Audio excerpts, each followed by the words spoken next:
The Birds flew right down 95 and landed in our nation's capital. It's an NFC East showdown with the Washington Commanders, a big opportunity for the Eagles to go 3-0 to start the 2022 season. Birds fans have flocked to FedEx Field and are bringing the noise on the road. How will Hurts build on a statement win he had on Monday? We're about to get you all set for kickoff, Eagles fans. Welcome to the Kickoff Show, presented by Little Caesars. I'm Ella DiGiovanni, joined by Fran Duffy.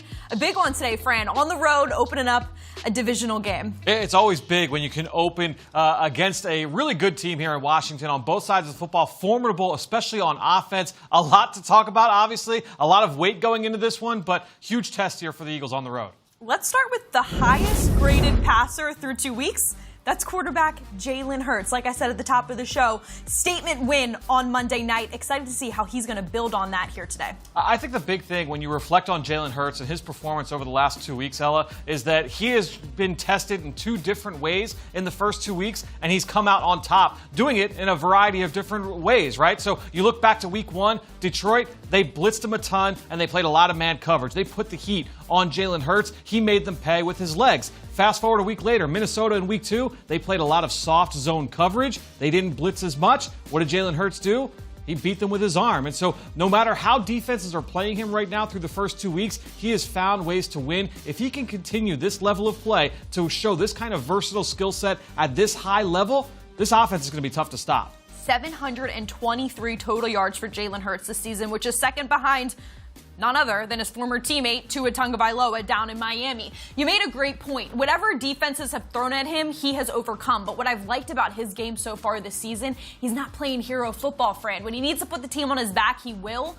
But he has the weapons, he has the confidence, the poise, the patience that he doesn't have to play hero ball anymore. There was a completion early in the game. It was in the first half to Quez Watkins over the middle of the field. I think it was a 17-yarder where Jalen was pushed from the pocket. Everything was covered up nicely on the back end by Minnesota. The pressure got to him, forced him to his right, and he was able to hit Quez Watkins over the middle of the field, throwing across his body. Really nice job, not just getting through the progression, but showing, hey, when I break the pocket, I'm not just a threat to run, I am a threat to throw on the move as well. And again, that speaks to his versatility. That speaks to his comfort in year 2 in this offensive system. I'm excited for what Act 3 looks like here this afternoon. Well, he's leading the #1 ranked offense in the NFL right now. Here's what offensive coordinator Shane Steichen shared about his group.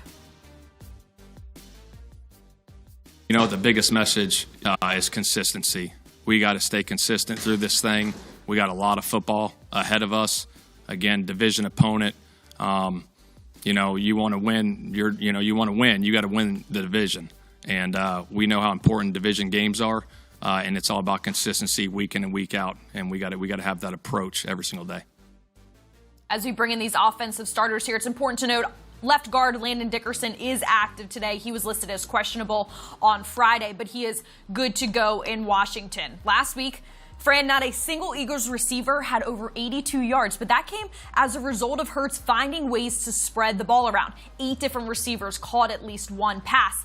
That's a lot to say about both the wide receivers and the tight ends Hurts has at his disposal. No doubt, and you did that with nearly eclipsing 500 yards of total offense. So that really kind of speaks to the way that Jalen Hurts and this offensive coaching staff was able to spread the football around. It's not just one player, and that makes it very difficult for an opposing defense going into the week. You can't just say, all right, we're going to focus in on A.J. Brown, take him away, and we're good. Hey, focus in on Devontae Smith, take him away, and you're good. Oh, yeah, by the way, Dallas Goedert is 5th in the NFL right now in yards after catch. Not at the tight end position, but period, amongst all pass catchers, he is number 5 in yards after catch. So when you look at all of these weapons for Jalen Hurts going up against a Washington defense that has really struggled, Ella, they've got some injuries in this game. I think that really kind of speaks to what this matchup could be, an offensive explosion on potential here today against the Commanders. I love the creativity between Devontae Smith, A.J. Brown, and Quez Watkins. And when you factor in Dallas Goedert, I asked him this week at his locker, how does this feel to have this type of creativity on the offense? He goes, it's fun. This offense is a lot of fun, Fran. They find ways to get these guys the ball, and again, leverage them, try and make them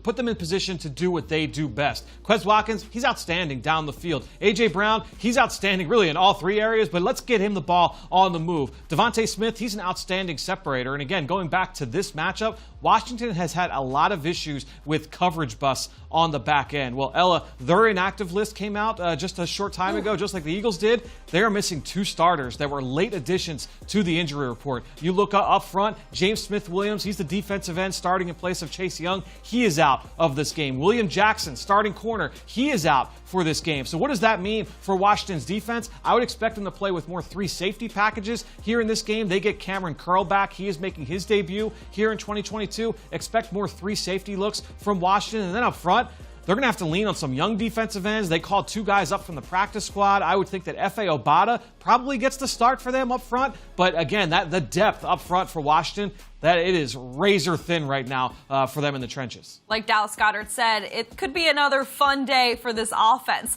Well, Shane Steichen was asked about Goedert and his development over the past year or so. Here's the high praise he had for his 5th-year tight end. He's been tremendous. He led the team in receiving yards. I think he had 5 for 82. He continues to grow every single week. He's so strong and powerful. He makes a ton of plays.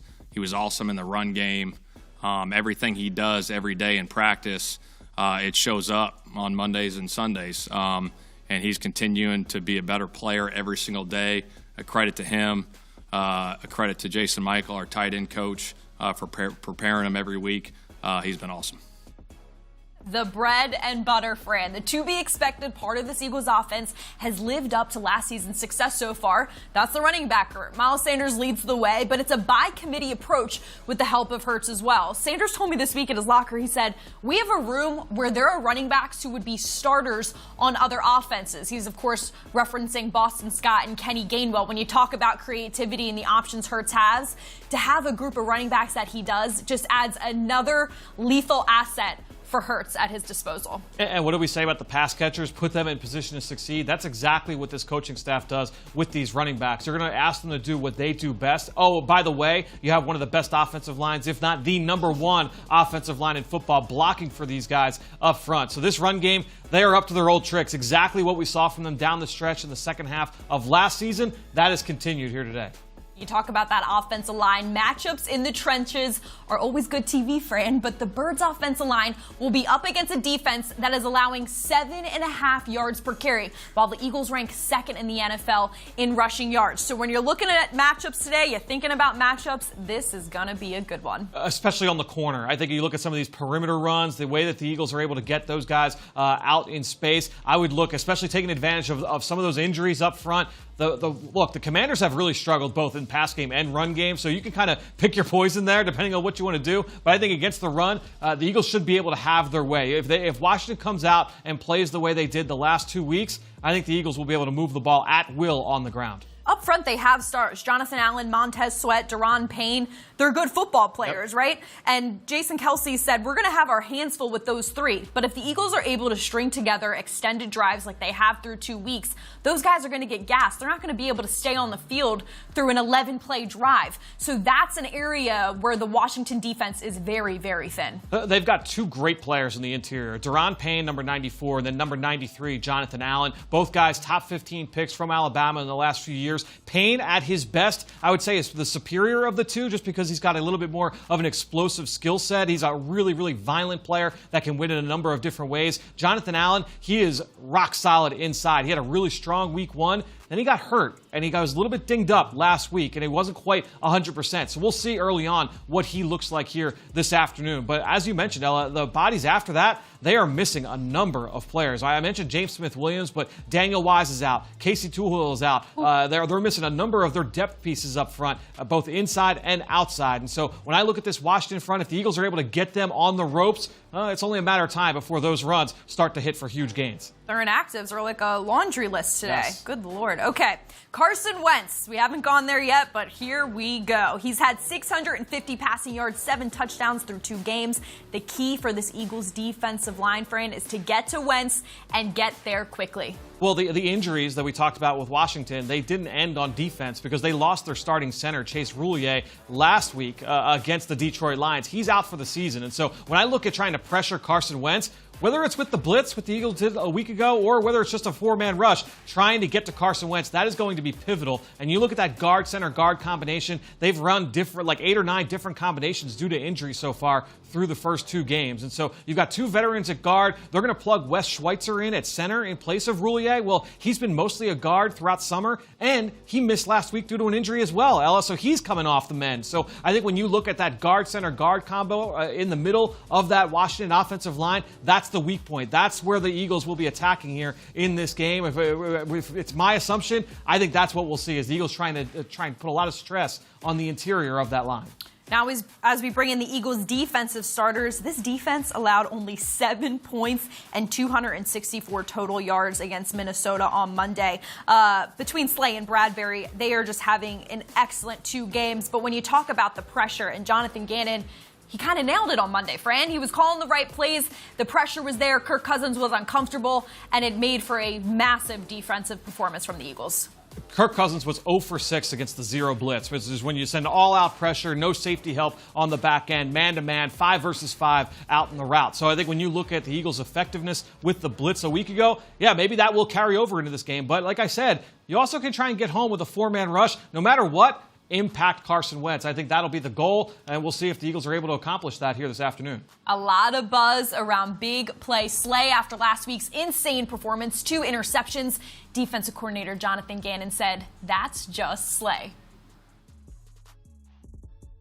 You know, that's what I love about Slay. He's the same every week. You know, I mean, it doesn't matter if he's covering Justin Jefferson or if he's lining up covering me. Like, he takes the same approach weekly. And you know, he's really not. What I love about him is he's a premier corner, but he's selfless. You know, he's always about the team first. What do you need me to do to help the team win?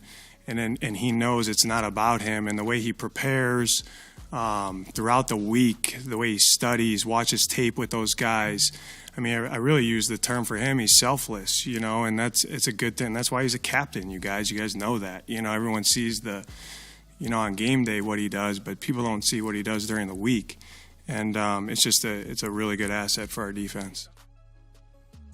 Last week was the Slay Show, and he'll face another big task here today with more offensive weapons on the field, and Terry McLaurin, Curtis Samuel, and that rookie Jahan Dotson. Fran, earlier this week on the Eagle Eye in the Sky podcast, our friend Ben Fennell called that trio a 3-headed monster. When you look at the defensive game plan last week, Justin Jefferson was the focal point, right? But today, they got a few different weapons, and they do a bunch of different things. You don't really know what they're going to throw at them. Yeah, Curtis Samuel, he leads the team right now with 20 targets, and he is well out in front of those other pass catchers. But the problem is they like to move him around. They'll play him outside. They'll play him in the slot. They won't move him into the backfield. He caught a touchdown running a wheel route out of the backfield where he was matched up against a defensive end. So trying to match up to these guys is a little bit of a difficult task considering how much they move these guys around. Terry McLaurin, one of the best receivers in football. Jahan Dotson, he's got 3 touchdowns in 2 games. Top 15 pick out of Penn State. Fans in the Delaware Valley well aware, if you watch college football last year, of what Jahan Dotson can do. So I think when you look at this trio of pass catchers, that's a tough test for this defense. But one of my favorite stats last week with Darius Slay, he was a big part of why, with this Eagles defense holding Justin Jefferson, a career worst yards per target for Justin Jefferson this past Monday night. That's a team-wide effort against one of the best players in football. We talk about pick your poison on the offensive side of the ball, but I think the defense is kind of in that same situation because, they have this strong passing game. 7 touchdowns on the year, 6 came from receivers. Their run game, not very strong, Fran. Who do we have here? Antonio Gibson, 86 yards on the season. J.D. McKissick, 17 yards. That's it. So if you're the Eagles defense, are you really just going to go after the passing game because that's what's strong? Or do you got to kind of pay attention to that running game too, knowing that defense is ready for this explosive offense? I think all things equal, any given week, you're always going to pay a little bit more attention to the pass game in the modern NFL, but especially in this game. Look, the Washington run game has been almost a non-factor. They were really hoping for the rookie running back, Brian Robinson, to be kind of the focal point of that rushing attack, but he unfortunately had that terrible incident, LR, just before the season where he was shot multiple times in a carjacking, thankfully making his way back. I know he was running routes out on the field pregame warm. It's just an outstanding recovery, but they were hoping for him to be the focal point with Antonio Gibson being more of a change of pace back. Now, Gibson's still more of the starter. They just have not been able to get things going. I think a lot of that has to do with the offensive line. I mentioned all the lack of continuity that they have had up front. That continues for them here today. So I think you do still need to worry about the run game, but you want to make sure you stop the pass. Those three weapons as pass catchers are one of the best in the NFL. TJ Edwards, we're looking at him right here. He was the Birds' leading tackler last week. He has completely changed the narrative on Eagles linebackers as he continues to take bigger steps every week. What do you hope to see from him today and kind of disrupting Carson Wentz as well? Well, just more of the same from TJ Edwards. I think when you look at his game, he has really developed into a true three-down player for this Eagles defense. He was an outstanding blitzer a week ago. Very first third down of the game. It wasn't a cover zero pressure, Ella, but you saw him blitzing up the middle, just demolishes Dalvin Cook, forces a quick throw. It falls incomplete. I think when you look at TJ Edwards as a blitzer, yeah, check the box. Downhill against the run game, double check the box. He is outstanding in that area. And time again over the last couple of years, we have seen him disrupting passing lanes. He is an outstanding underneath zone coverage defender. The Eagles play a lot of zone coverage. That's TJ Edwards' bread and butter. If it's third down, you're going to play man-to-man. Maybe he's going to be manned up on a back or he's going to blitz. But I think when you look at him in zone, he is outstanding. And so just more continued level of play here from TJ Edwards. And Kaiser White, he's been outstanding through 2 weeks as well. Our very own Ike Reese, former Eagles linebacker, of course, was thrilled with the defense's performance against Minnesota. Here's what he had to say on this week's episode of Eagles Game Plan. And I thought defensively, when you go from week 1 to week 2, week 1, I thought our biggest issue on the defense is we struggled to make plays when we were in position to make plays. Mainly tackling, securing the ball carrier. You go back to that game Monday night against Minnesota, Dalvin Cook had nowhere to run the football. TJ Edwards was all over the field making tackles. And then the game tackling, not just one guy, everyone getting to the ball carrier. Whenever Minnesota's playmakers did get the ball in their hands, there was very few yards after they got the ball, and that's because the Eagles' tackling was so much better, and not just from individuals, but primarily as a team, they tackle better on defense.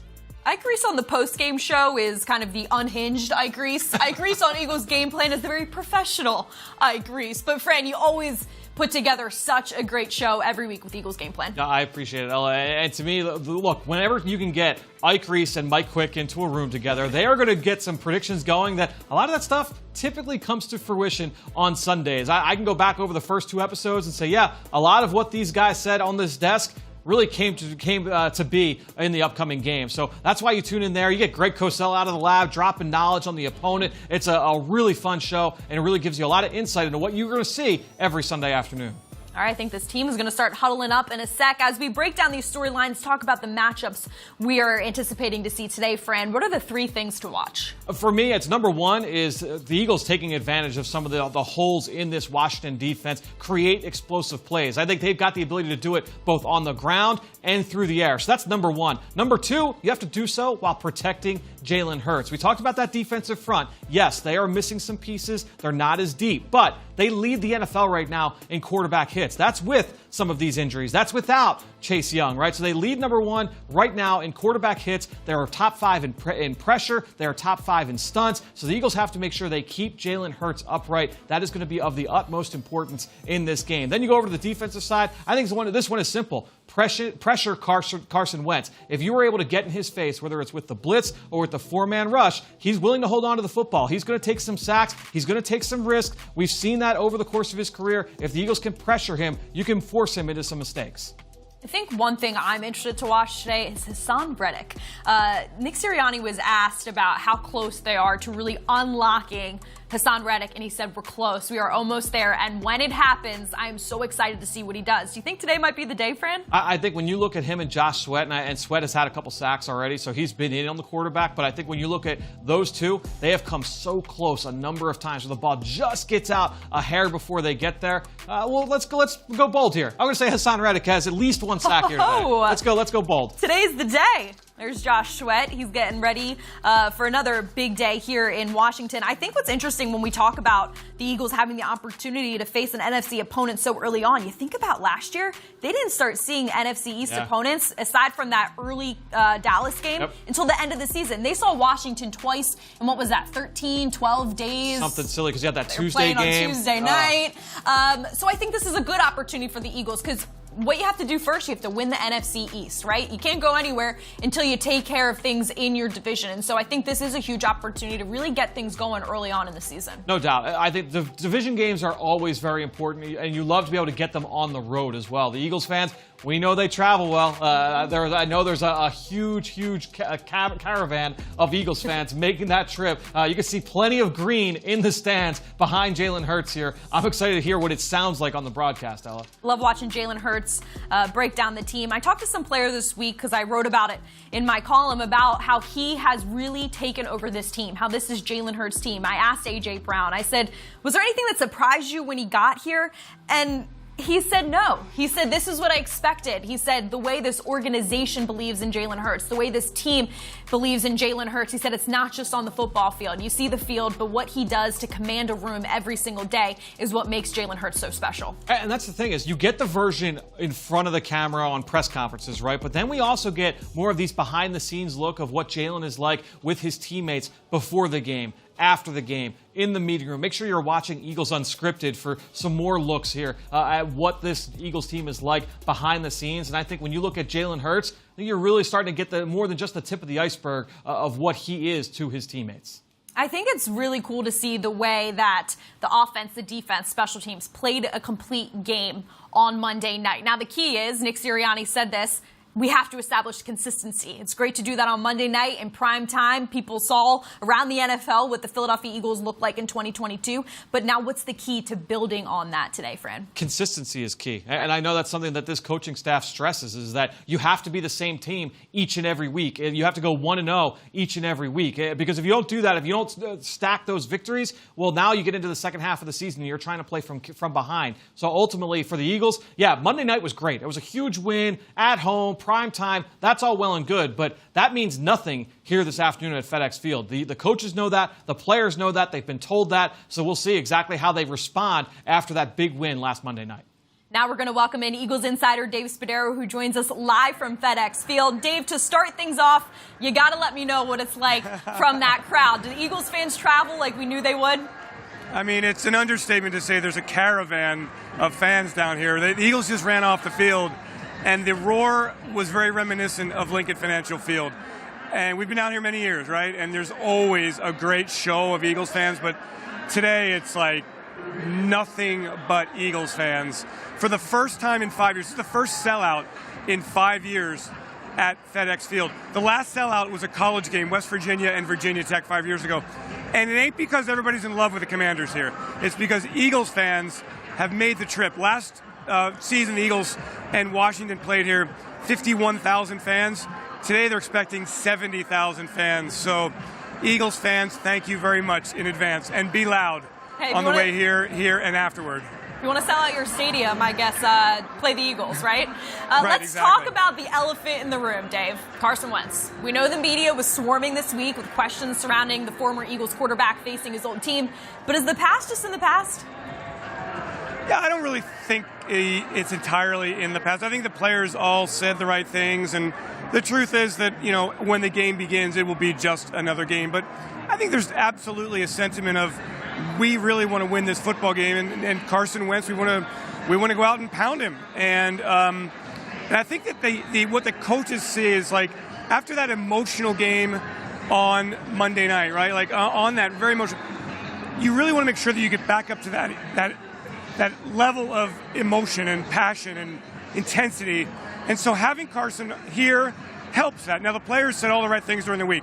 They didn't bite into the rat poison, as Jalen Hurts says. They said all the right things. But I think given the atmosphere, given the crowd, given Nick Sirianni's challenge to the fans to make this Washington offense rely on a silent count at home, it does add to the atmosphere. It's a very special feeling on the sideline, you know, half an hour here before kickoff. When we consider the matchups here today, it seems straightforward. Eagles run the ball against a defense that has been gashed on the ground. Is it that simple? Yeah, in a lot of ways, I think, Ella, it could be, in a sense of, like, hey, the Eagles have run the ball very well. They're number 2 in the NFL in rushing the ball. Washington's given up 7.5 yards per carry on the ground. Washington's defensive line is thin. Now Washington's running off the field, and you can hear nothing but boos. Right? I can hear it. I can hear it. It's crazy. Yeah, it's crazy. But I think the Eagles do think they can run the football, and I really look for like Boston Scott, from what I've understood, to have an opportunity to make some plays here. He's done very well against the NFC East. But there's also going to be opportunities in the pass game. So I do think the Eagles feel like they can pick their poison here. But I would not be surprised to see a little tempo early, establish the run game.